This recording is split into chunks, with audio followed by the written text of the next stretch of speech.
Hello again, everyone. This time we're going to be back to our level 150 lore master, the one who has pretty decent gear, and we are going to be playing this blue lore master in an instance. This is episode 5 of this series, which is planned to be 6 episodes long. Here in episode 5, we're going to be doing a solo instance with a single character playing solo. Without any landscape difficulty modifiers or anything like that. Last episode, the next episode after this one, we'll have the same character going through a 3-player instance solo.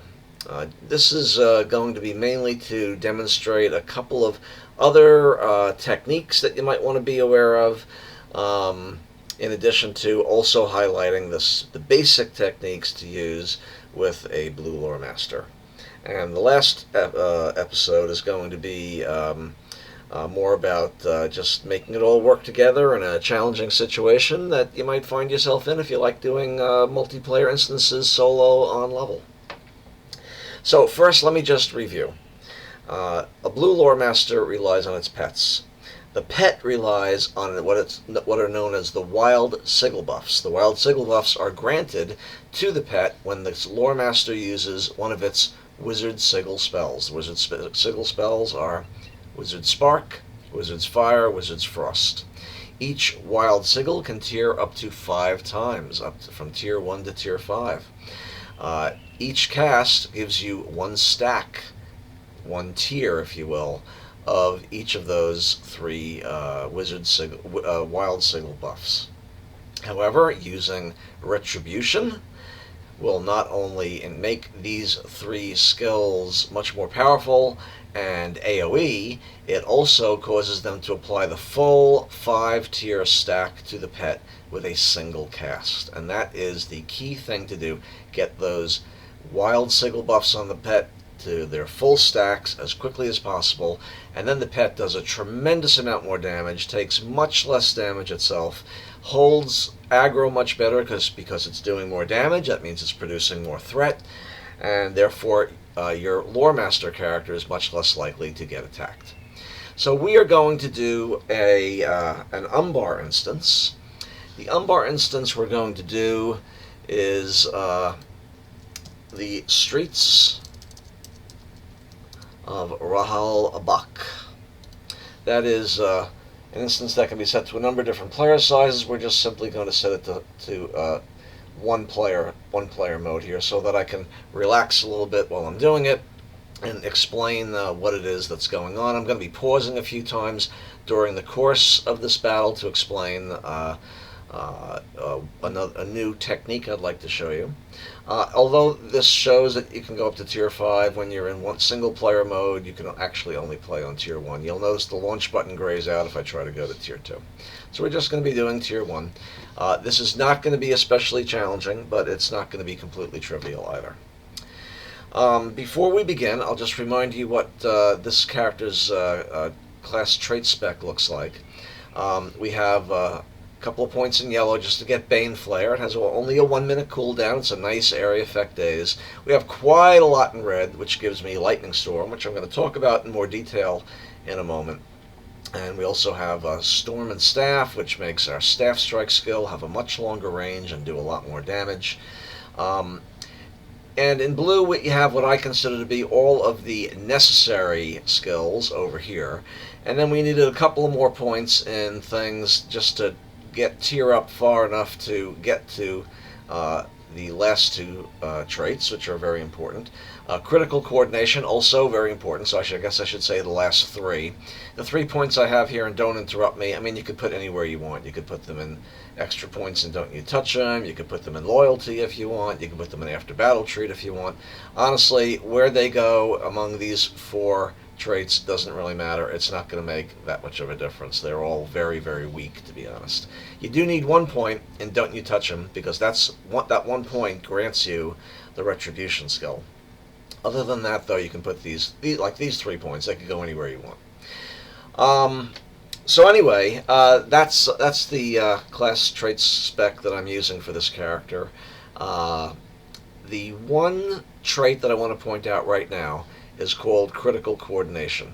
Every Blue Lore Master gets a trait called coordination, which means that anytime your pet gets a critical hit, the next skill that you use that has an induction has no induction. Now, it says here it's a 10-second cooldown. It's actually a 15-second cooldown. This is an error. This trait gives you critical coordination. Critical coordination also relies on the pet getting a critical hit. After the pet gets a critical hit, the next skill you cast, whether it has an induction or not, will crit also.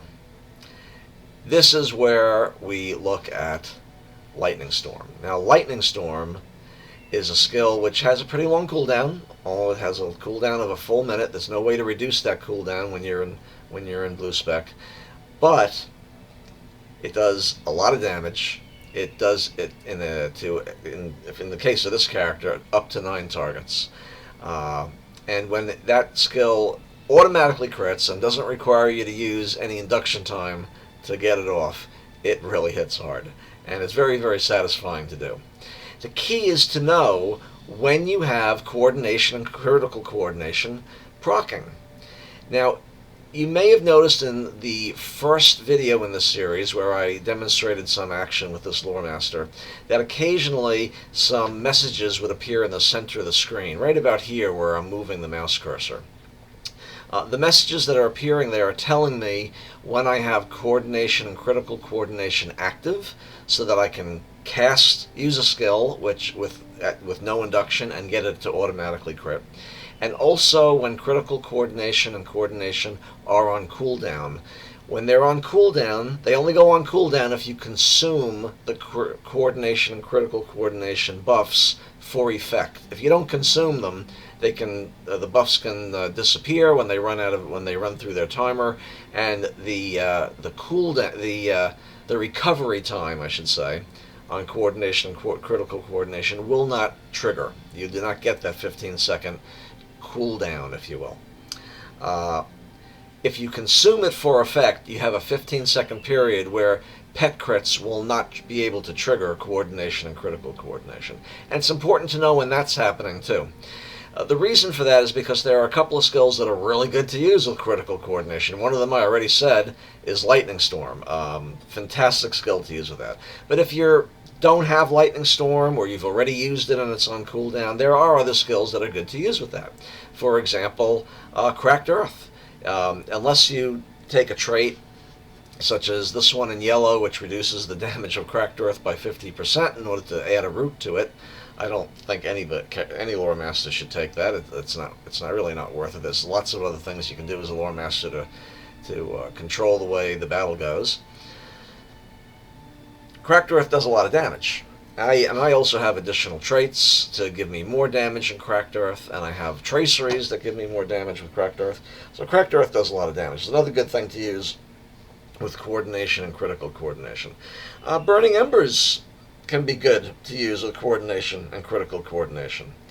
So there's a number of different skills you have, or you might have, depending on your spec, that are good to use with coordination and critical coordination. It's also not the worst thing in the world to just let one of your Wizard Sigil spells consume it, especially Wizard Spark. It does quite a lot of damage that way. I will show you later how I have my BuffBars plugin set up. Now, I have BuffBars set up so that everything that occurs to my character, whether it's a buff or a debuff, appears here on the left column of my screen. That's why I have nothing else here on the left column of my screen. However, the coordination and critical coordination and the coordination and critical coordination recovery cooldowns I have appear right here. They're so important. I want to make sure they're right in my face and I know when they're happening. I will show those to you once we get started. So for now, let's go to the streets of Râhal Bakh and get started. Once again, this is not going to be terribly challenging. This instance is designed for a single player. We are on single player mode, and we are going to add a couple of buffs here. I think I'm just going to Use a hope token. I always like having a hope token running. That way, if I run into anything that has dread, I already have the counter for dread running already. And it also gives me a very small morale buff and a tiny bit of outgoing damage.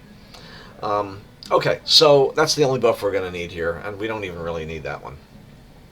So right ahead, we can see a couple of targets. I'm going to just let the bird pound on them with its auto attack until it gets a crit. I'm not going to worry about the pet getting hurt. It's really not going to get hurt. I'm still waiting for its auto attack to get me a crit. There we go. So here is the buff bar notifications telling me I have coordination, critical coordination. I'm going to use that to do Cracked Earth. Cracked Earth normally has an induction, and as you can see, there was no induction. I automatically crit with it, and that target is down. Now notice that the critical coordination recovery effect is running. That runs for 15 seconds, and this means that even if my pet were to get another crit while that's running, I would not get critical coordination and coordination buffed onto me. Okay, let's keep going here. Oh, I use the pet again, and now I'm going to buff the pet up. Oh, the pet got stunned. Oh my goodness. And we'll pull the aggro off with Sign of the Wild Rage. Took a tiny bit of damage, no big deal. I'm going to send the pet straight over to this next target. As you can see in single player mode, there really isn't a lot here. Oh wow. I didn't even get to refresh my buffs. Boy, I better get moving so that I can get the buffs refreshed on the next target before they completely fade. Here we go. And now we'll do Sign of the Wild Rage. This is actually much easier than playing on the landscape at difficulty 9 because at difficulty 9 your character does so much less damage, your pet does so much less damage, and your character and your pet takes so much more damage. It's actually much harder than playing one of these instances. I'm not even going to bother removing that debuff from the pet. It matters so little. This is really very trivial. As you can see, I'm getting these nice warning messages about coordination and critical coordination, and it tells me when they go on cooldown. I'm going to use that on a Burning Embers. Didn't have to, but I did. Where's my pet? Where'd he go? Oh, I see. He ran after... There's an archer out there that I didn't point out to you, but the pet's running right back over to him. And there's that. Okay, so I lost some of my sigil buffs.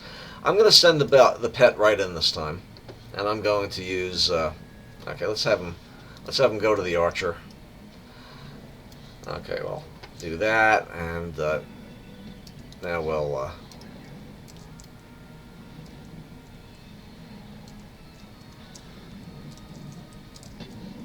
Okay. Well, I screwed up completely here. Not in a big way or anything. I just didn't get my buffs up. And there's a boss coming, so it would have been nice to have had the buffs ready when I got over to the boss. Not a big deal. We'll stay here near the door, and we'll send the pet in as soon as the boss aggro's on us. There we go. The pet has aggro already. I'm going to use Knowledge of the Lore Master, which is a debuff. I probably ought to use my crows, which are a tremendously powerful attack, but I'm not even going to bother. As you can see, the pet's auto attacks and my one Burning Embers has this thing down already. This is very, like I said, this is very easy here, these solo instances. Okay, I think I'm going to demonstrate a little bit more about how coordination and critical coordination works. Let's send our pet in. I really want to get my buffs back up. Maybe I don't really have to, but I want to. So let's get Retribution, our 3 Wizard Sigils, and Sign of the Wild Rage will knock those guys out. And that's the end of that. Okay, now we got the Wizard Sigils up to max. Let's send the bird in again. Okay, we're going to wait for, we got coordination, we're waiting for critical coordination, and there you go, instant cast. I'm going to just kill this guy. I'm not even going to worry about him having aggro on me, I don't care. Okay. Okay, well, critical coordination is in recovery, but it's going to lose its recovery in a second. See now the next crit. See the next pet crit. I have coordination, critical coordination. I'll blow that on a burning embers. I'm going to send the bird over to the archer, and I'm going to have him do Sign of the Wild Rage, and that's the end of those guys. These next two guys are very weak. I'm not even going to bother doing anything fancy with them. My pet's completely lost his sigil buffs. We'll get them going a little bit. We're not going to worry about it too much. These guys are very weak. Okay. So now we got a somewhat stronger target here. I'm going to use Retribution there. Oh, whoops, I screwed that up. Okay, so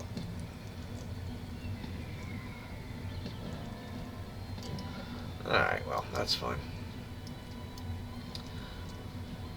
Gonna send the bird in. Use automatic crit Lightning Storm. Now let's see if the bird can get aggro back. I didn't even have to get aggro back, he just killed him. My Lightning Storm leaves a strong fire dot on him too because of the Fierce Lightning trait. So, all right. Well, I'm gonna use crows this time, and we're gonna knock this guy out real fast. I'm gonna use Call to the Valor so I can be sure to have Retribution ready because it wasn't quite off cooldown yet. Okay, let's just take this guy out. Buff the pet up. Get the crows going. Let the pet do his thing. And that's that. End of story. I didn't even use battle knowledge. I'm just going to show you battle knowledge. Battle knowledge is a ground targeted thing. Any friendly unit in the battle knowledge area does an extra 25% damage. You know, it's a tremendously powerful buff. It's not even a long cooldown. It's only a minute and a half, so you can use that quite a lot. Okay, so that was admittedly a rather kind of boring instance because it was so easy, and it was really easy because it's designed for undergeared solo players to be able to get through so they can get gear. That's a pretty fun instance, though. It's kind of like a gauntlet you have to run through, and that's kind of interesting to do. So anyway, that's really it for this video. I am going to show you how I set up BuffBars to be able to get the display in the center of my screen, as well as having the regular BuffBars display over here on the left. So we're gonna bring up BuffBars options. I'm gonna make this a little larger so we can see what's going on here. The important part we want to look at is the effect windows, just so you know what we're talking about here. An effect window is these things, and an effect slider is this thing. The effect slider shows all the different buffs you have, and they slowly tick down in the way I have it set up anyway, from right to left. And they don't really move at all. They stay to the far right unless they get down to about a minute, and then they start sliding faster and faster over to the left, because this is not linear. This is logarithmic. The effect windows, however, are the things that frankly I find a lot more useful, because you can see exactly what you have, and this will show both buffs, and above the buffs you'll see your debuffs. Now I have two different setups. Here, the effect window, which is again these things here, this group of them is just called BuffBars. Not very original, but that's what it comes with by default. It comes with a single effect window called BuffBars. The one I set up I have called BB Alerts, BuffBars Alerts, and the only alert that I care about for this character is coordination and critical coordination. Now it turns out that I also like to use it for anthems when I'm playing a minstrel, so I have anthems set up too. Not going to worry about that too much. But how would you set this up? Well, first you would click the new button, and the new button will give you a new set of BuffBars windows. When I clicked the new button, I named it BB Alerts. I have it load for all characters, even though it doesn't matter. It won't do anything for any character that isn't either a minstrel or or a lore master. I have it set up by time remaining. The direction is ascending. That part doesn't matter. It's only ever going to show 1, 2, maybe 3 different things at a time. I have it filled from bottom to top, although again, that doesn't really matter very much. The bar order, again, doesn't matter very much. We're only looking at buffs here. And then we have the effect triggers. And the first thing I do is I remove all of the effect triggers that get populated in this window by default. You just click on the ones you don't want, which is all of them, and you click the delete button. After that, you have to add one. Now, I'm not going to click the add button because I already have it there. I'm going to click the edit button to show you what I did. I created a custom template. I named it something that I would so I could remember what it was, and we're keeping track of the coordination buffs here. The coordination buffs will keep track of both the coordination buff, the critical coordination buff, and the coordination recovery and the critical coordination recovery. All of those, believe it or not, even the recoveries, even though they sound like a debuff, they're considered a buff. The type is buff, so you choose custom, give it any name you want. I use the name coordination. You're looking at buff.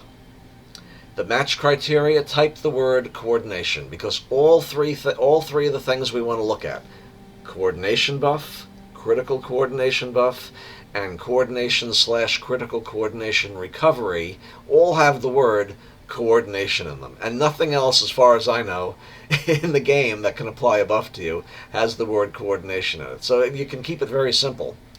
Coordination. Category, from the drop down you just choose undefined. And then minimum duration 0, maximum duration 0. Don't worry about that part. That just means it'll use whatever the duration actually is for the actual buff. You click accept, and then you'll have exactly what I have here.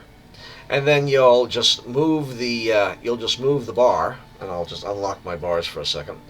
You just move the bar to where you want to see it. For instance, I have my BuffBars BB alerts over here. You can see over here I have BuffBars over here. My BB alerts effect windows I have here, and the first one will appear here. The others will grow up in that direction, but there are only a few effects that can appear here. 1 or 2, at most 3. Usually it can't be more than 2, and so it'll just be here in the center of the screen. I find it useful. You don't have to have a separate tracker for it. It's essentially impossible, though, if you're in the middle of combat, to be looking at the little icons under your character. You will never notice anything that happens there, whether it's a buff, a debuff, or anything else. It's all but worthless. You certainly don't have time in the middle of combat to notice some little icon appear and then move your mouse and hover it over there, all the while your character's running around and dancing, and you're in combat and you're trying to push buttons to make skills happen, and not. You gotta hover over one of these little icons and then read it while you're doing that. Of course, that's not gonna work, and that's why BuffBars is really helpful. Anything you do with your character that gives you a buff will appear here in this strip, and I can see right away what I have. For instance, Lightning Charge 3.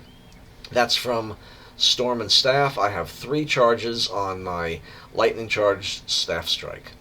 I have this this Hope token running, and and you can see what type it is, and that it has 36 minutes remaining on its effect. Any other buff will also show up there, and my coordination stuff will appear right here in the center, and will only appear when they're active, and that will give me the alert that I need to know, hey, this might be a good time to use Lightning Storm and get maximum effect from it, or it might be a good time to use Cracked Earth. Cracked Earth doesn't have a very long cooldown. You can use it when you don't have critical coordination running, but that's the best time to use it because it'll automatically crit and you don't have to spend any time inducting to make it happen.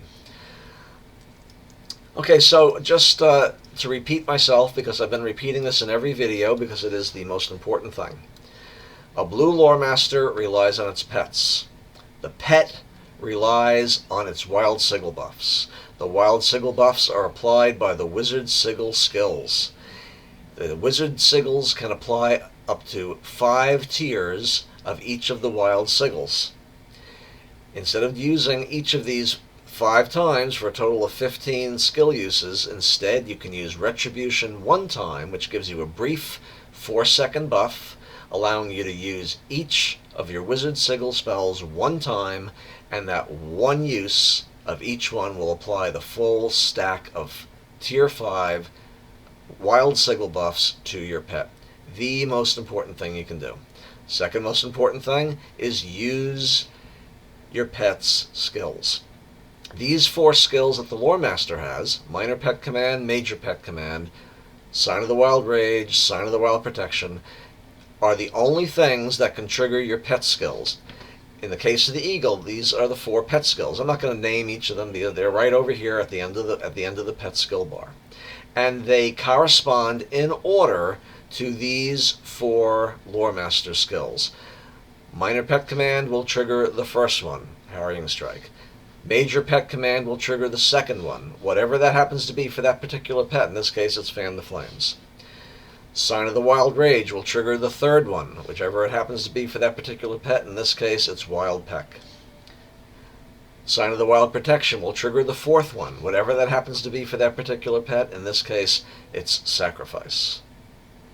And finally, keep track somehow of your coordination and critical coordination procs. They are really important. That's how you're going to get the most use out of your Lore Master's own ability to do damage. Coordination and critical coordination together means that the next skill that you use will have 0 induction and automatically crit. That can make something like Lightning Storm, which is really powerful to begin with, amazingly powerful. It can make something like Cracked Earth, which is a pretty strong skill, into a very strong skill. It also helps even for things like Burning Embers. It still does a lot more damage if it crits. So I use BuffBars so I can know when that happens easily without having to keep track of what little tiny icons are underneath my character's portrait. There are other ways. There are other plugins you could use. BuffBars is probably the easiest. So that's going to be it for this video, and I will see you in the next and last one, where this character is going to take on a 3-player instance by himself. It'll be a little bit more challenging, and you'll see all of the different skills and techniques work together to get this character through a fairly challenging experience. Thanks again for watching, and I will see you next time.